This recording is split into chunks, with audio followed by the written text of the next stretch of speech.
Mrs Robinson. Bonjour mesdames. Avec Karine Tessandier, nous allons parler de gastronomie, pas n'importe laquelle, et tout à l'heure avec Olivia de littérature, bien sûr, si vous venez de nous rejoindre. Bon, il y avait beaucoup de choses qu'on a présentées depuis 7 h du matin, mais vous dormiez, c'est idiot. Bon, attendez, vous avez une chance, on les repassera peut-être la semaine prochaine ou plus tard. C'est la 4e fête de la gastronomie française. Qu'est-ce qu'on fait dans ces cas-là? On mange et on a un bon prétexte pour le faire. C'est bien. Vrai. Des milliers de manifestations sont comme ça, organisées un peu partout dans le pays. Elles sont très différentes les unes des autres. Il fallait choisir. Karine a dit, bon, Astram-Gram, Pic et Reims. Exactement. Pourquoi Reims? Va savoir. Parce que j'ai trouvé l'opération plutôt sympathique. Sur le marché aujourd'hui, place du Boulingrin à Reims, vous aurez des mugs à l'effigie de la fête de la gastronomie et à l'intérieur une bonne souplette pour se réchauffer. Qui fait la soupe? Écoutez, j'en sais rien. En tout cas, moi, j'ai fait la mienne avec des produits de Reims. Mais qui va la faire pour la place du Boulingrin? Mais ça sera la même? Non, je pense pas. Donc c'est une soupe comme ça, quoi. Oui, moi je me suis dit, elle est tiens... gastronomique quand même. mais attendez, vous allez voir. La vôtre, oui, je suis sûr. La mienne, oui. Ouais. J'ai mis de la moutarde de Reims, j'ai mis aussi une belle andouillette de Troyes. C'est une soupe vraiment complète avec des légumes, un petit peu de vermicelle pour les féculents, une petite andouillette, mais grillotée, vous voyez, sur le dessus là, pour que sous la dent ça croque. Magnifique. C'est très nourrissant, votre truc, non? Ouais. Autant se le dire. Non, mais alors... Un plat comme ça, on s'arrête après. Exactement. Voilà, vous avez tout compris, c'est un repas complet. C'est la fête de la gastronomie.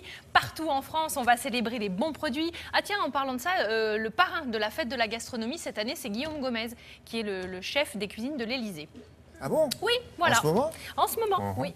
Bon. On regarde tout de suite les ingrédients pour la soupe de Reims. Il nous faut un potimarron, des carottes, de la moutarde de Reims, une andouillette de Troyes, des cuillères à soupe de vermicelle, oignons, ail, persil plat. Voilà, 20 minutes de préparation, ça c'est pour le temps de tailler les légumes et 30 minutes de cuisson. Nous allons commencer par ce potimarron. Là aussi, on est en plein dans la saison. Alors écoutez-moi, l'astuce pour ne pas me faire suer avec ce potimarron, c'est que je n'enlève même pas la peau. Ah bon? Ah non, je laisse la peau, je coupe autour et hop, je vais mixer tout ça, ça donne du goût. On le prend bio dans ces cas-là, évidemment, mais c'est tellement difficile à enlever qu'on ne va pas se couper un doigt pour si peu. Donc je laisse la peau. La carotte, oui, alors d'accord, je l'épluche, je la taille en biseau, ça c'est fait. L'oignon, bon pareil, on l'épluche et on le coupe en morceaux. Bon, on a tous les légumes, maintenant on va les faire cuire. Donc on va prendre une grande cocotte, évidemment, pour faire cuire tout ça. Personne, ça, là, pour préparer. Là, moi, là, j'en ai fait, alors attendez, j'ai quoi? Petit marron pour 6. Voilà. Donc on va faire chauffer. C'est pour la taille de la casserole. Oui, on va faire chauffer la cocotte avec un peu de matière grasse, puis on va faire revenir tout ce petit monde, le potimarron, la carotte, l'oignon. On va rajouter de l'ail, ça c'est ce qui se passe au centre de l'écran. Et regardez cette moutarde de Reims, voilà que l'on met à l'intérieur. Si vous voulez, il y a un petit coup de vin, une saveur piquante, une jolie couleur bien soutenue et ça va vraiment donner. Ça s'appelle comme ça? Oui, moutarde de Reims? Exactement, soit à l'ancienne, donc avec des grains, soit pas. Moutarde de Reims, c'est vraiment une belle spécialité. C'est bien, c'est bon. Ah oui, c'est bon. Oui, complètement. Donc on la met à l'intérieur et puis on va la laisser cuire tranquillement. On va mouiller à hauteur avec de l'eau et on va mixer le tout avec mon désormais célèbre plongeur à soupe. J'ajoute quoi là? Des vermicelles. Ça va donner un petit peu d'épaisseur, de féculent à la pâte. Et ensuite, je vais rajouter mon andouillette. Alors l'andouillette, on va enlever la peau pour la préparer, cette andouillette. Je l'ai coupée en deux, j'ai enlevé la peau et je vais la couper en tout petits dés pour la faire griller dans une poêle avec un petit peu de beurre.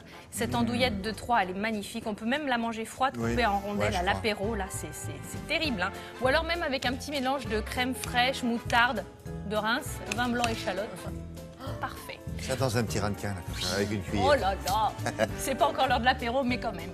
Donc là, cette andouillette, donc on enlève la peau, puis on va la faire grilloter comme ceci. Alors voilà, n'hésitez pas à ce qu'elle soit bien croquante. Donc là, on va la laisser tranquillement. Elle se délite pas, l'andouillette, elle est ferme, elle est... Elle se délite, mais juste ce qu'il faut. Parce qu'en fait, ça va permettre aux tout petits morceaux, vous voyez que l'on voit là, je suis en train de les mettre sur le dessus de la soupe, de devenir bien croustillants. Vous voyez? C'est assez épais finalement. Oui. Et on rajoute un petit peu de persil comme ça, un peu de fraîcheur. Voilà. Un peu de couleur, un peu de fraîcheur. Écoutez, il y a tout dans cette soupe, c'est un repas complet. C'est un voilà, repas. Les légumes, les féculents Costaud, et la petite andouillette sur le dessus. Oui, avec des petits éclats d'andouillette finalement. Pas mal ça. Voilà, oui. Mais ça existait ou c'est vous qui avez inventé ça? Non, écoutez, j'ai inventé ça. Il fallait que je case un peu Et de vous l'avez moutarde de appelé Reims. comment? Soupe de Reims? Oui, oui. N'allez pas à Reims sur le marché aujourd'hui en disant nous voudrions la soupe qu'on a vue à la télé parce qu'elle existe pas. Écoutez, je connais personne là-bas, mais tout ce que je sais, voilà, c'est que j'ai vu sur Internet, sur le site de la fête de la gastronomie, gastronomie qu'il y avait cette manifestation et on vous donne un mug à l'effigie de la fête de la gastronomie. Mais encore une fois, C'est ça quand ne même sera pas super. exactement ça. Hein. Mais vous pourrez donner la recette. Ou alors consulter le site de Télématin. Oui, Merci beaucoup. je vous en prie. Là, c'était